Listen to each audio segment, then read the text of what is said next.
Hello, Tiger Cubs, and welcome back to TCN. Roman and I are finally back from vacation and we have an amazing episode to present. So for the next segment, we have one about a possible social media ban.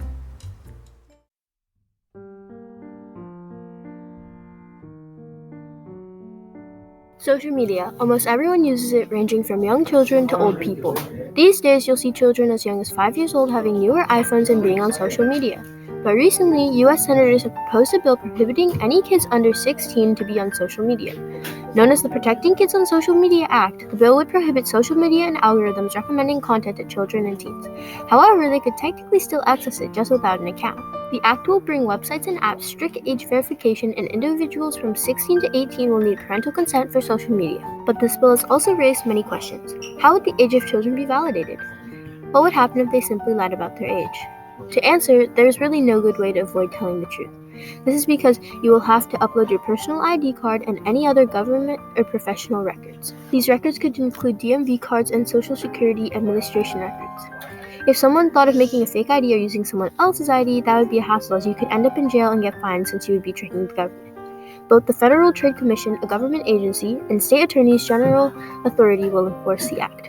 However, it still raises many questions and lots of people could be affected by it. Since this bill does concern children and teens, here are some interviews from our campus. No.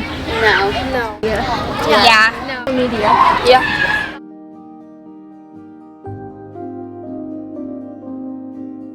I know some people that like it, so it wouldn't be like a huge thing to me, I guess. but I know my friends would be devastated. Yeah. Banned. It would be pretty disappointing since I have a lot of friends on it.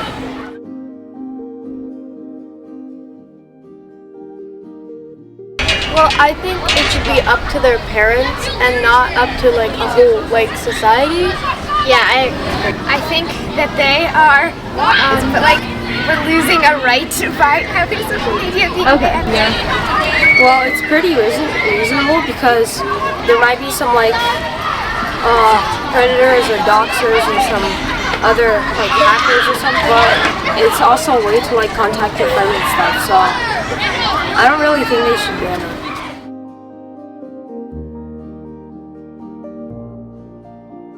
I've heard of it. But Yeah.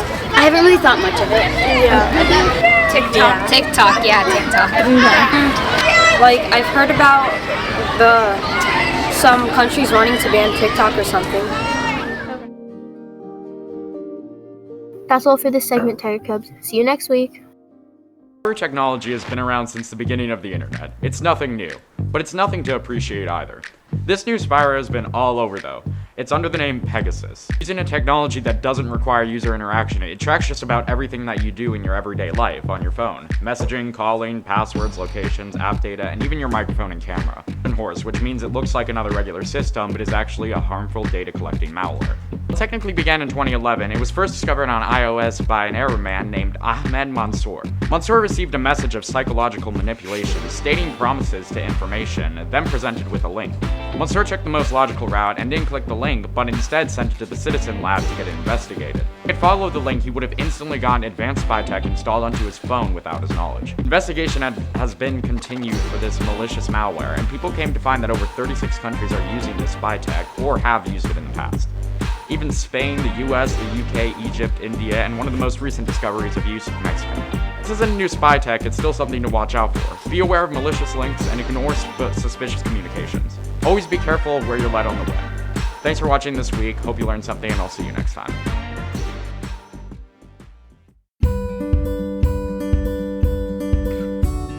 Hey guys, and welcome back to Underqualified Etymology. It's me, still alone. Anyways, I'm sure you're all expecting the regulars today, so here's the regular. This week, we're discussing a word. Yay. So, enough distraction already, let's get to it. The word chosen for today is a tearjerker. That's probably hyperbole, but it still relates. A word with a nice and high syllabic count, I present lachrymose. Enough theatrics, let's get to the definition now, with just a little more theatrics. Lachrymose is the ever useful word type, the adjective. As such, it provides additional descriptions to a noun. When something is lachrymose, it is suggestive of or tending to cause tears or sadness. And since it's one of those dual-use adjectives everyone's so enthused about these days, when someone is lachrymose, they have a tendency to cry or weep. Used in a sentence, you could say, many famous paintings are notably lachrymose. Or, he was exceedingly lachrymose after the incident. As always, it comes from a Latin root, the word lacrima, or tear, transitioned into the adjective lacrimosus, or tearful of tears. Then, all that was left for early English speakers was to slightly imperialize it into lachrymose. If you haven't already noticed, this is a startlingly consistent trend in the adjectives I've featured here. And by that, I mean specifically just my last segment's salient. But nonetheless, lachrymose was first used in the mid-17th century. It's had moderate use in more scholarly circles since then, but for some reason 1850s people really liked it. No idea what was going on then, but I'm running out of time and script simultaneously, so try your best to stay unlachrymose? In lachrymose? And if you do happen to be lachrymose, I send you my best wishes. Anyways, good day, and next segment.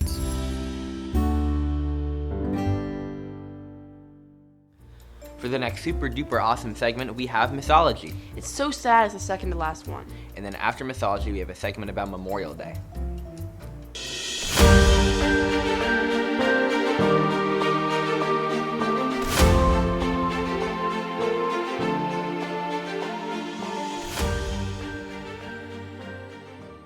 Hello, and welcome back to Mythology. I am Logan, your host today.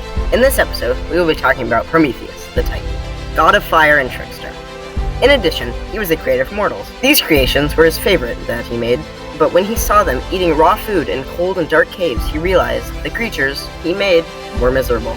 This was a problem to him, and he realized that the thing they need was fire. He intended to steal from the gods, and give it to the humans. He crept onto Mount Olympus and took the god's fire, and swiftly returned it to the mortal world and gave it to the humans, where technology was made with it. When the gods realized what happened and that the fire had been stolen, they punished Prometheus by chaining him to Mount Olympus and making ravens eat his organs every day, and each night they would grow back.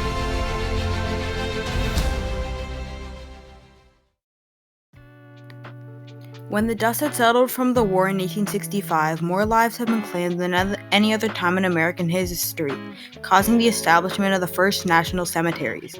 In the late 60s, memorials started being held to pay tribute to these fallen soldiers in various cities and towns, reciting prayers and decorating graves. This practice would lead to the first name, Decoration Day. Memorial Day was at first to honor the lost ones from the Civil War, but once the World War I came to an end, the holiday was expanded to honor lost ones in all American wars. Now most cities and towns across the country celebrate Memorial Day with parades, memorials, and other social gatherings. Americans also visit cemeteries where they plant flags and pay respect to fallen soldiers. Hey, Jude, what video games do you play? I play a lot. Are there any you're thinking of, in particular? I mean, there was this game, I can't really remember the name, but it came out a little while ago. I wasn't sure if I should get it or not. Well, if you're so stuck on it, let's see your review. Around a week and a half ago, Nintendo released The Legend of Zelda Tears of the Kingdom, and it is amazing. The Legend of Zelda Tears of the Kingdom is an awesome game that 100% deserves the perfect score of 10 out of 10. The critics have been giving it. Because of its genius, Tears of the Kingdom will probably set a new standard for upcoming games with everything that makes it great. First, the game looks amazing. It really does. It's so fun to just run around and explore, and if I'm being honest, that's all I've done playing the game. Being a sequel to Breath of the Wild, people expected to work on a lot of flaws and problems, and this game did exactly that. The gameplay mechanics are perfect in this game. While the combat stays the same, the real star are the new abilities. Ultra Hand can make vehicles, and Fuse can make new weapons, and that makes this game time-losing. Someone playing this game can spend hours just trying to make new weapons in different ways to get around this world. Another main feature of this game is the maps they added. Along with the original map from Breath of the Wild, they added the Skylands and the Depths. The Skylands are very fun and contain lots of content, but sometimes traversing them is very hard due to limits on stamina while gliding. The depths are way more fleshed out than the sky, however. It is the same size as the regular map but has tons of new quests, enemies, and mechanics. It can get very tedious, however, having little variation in the map, and half the time you're just wandering in pitch darkness anyway. There's so much content in this game that if we keep talking about it, we would be here forever. But in conclusion, this game is a 10 out of 10 in every way. Now let's learn about today in This Day in History, followed by On Earth News. Hello, Tiger Cubs. Welcome to This Day in History. Starting off, the SS Savannah set sail from Savannah Harbor in Georgia on an historic journey to become the first steam-powered vessel to cross the Atlantic. Secondly, Roger Maris walks 5 times, a record of 4 intentionally in a 9-inning game. Thirdly, American Red Cross founded by Clara Barton. Musician Bob Marley receives a Jamaican state funeral. Amelia Earhart leaves Newfoundland on a journey to become the first woman to fly solo and non-stop across the Atlantic. Chicago Bull Michael Jordan named NBA's MVP for the 1991 season. And finally, the NFL adopts the annual college draft, which began in 1936.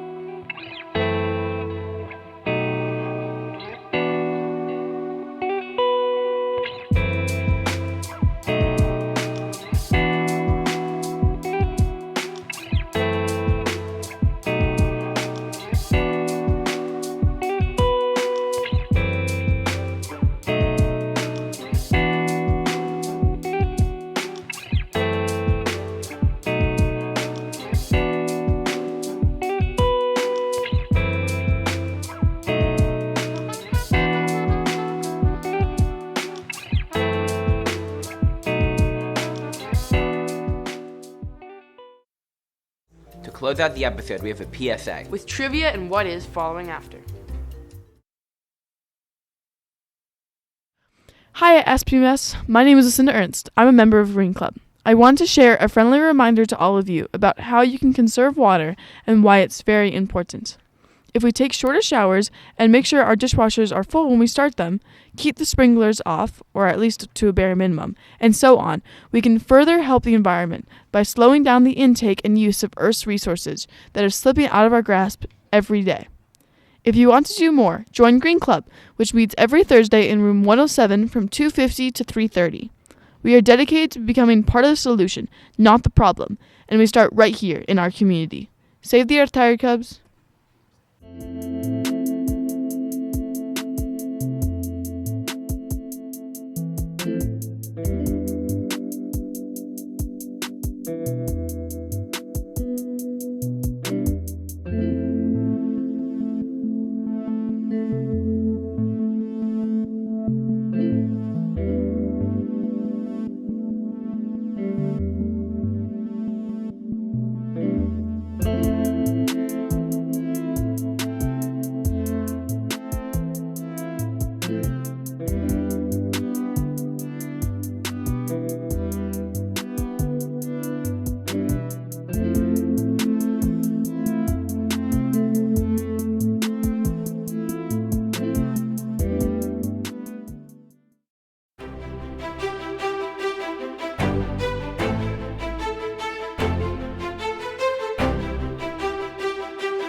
That's all for this episode, Tiger Cubs. Let's end the episode with birthdays and credits, and as always, Sayonara, Tiger Cubs. See you next week in the finale!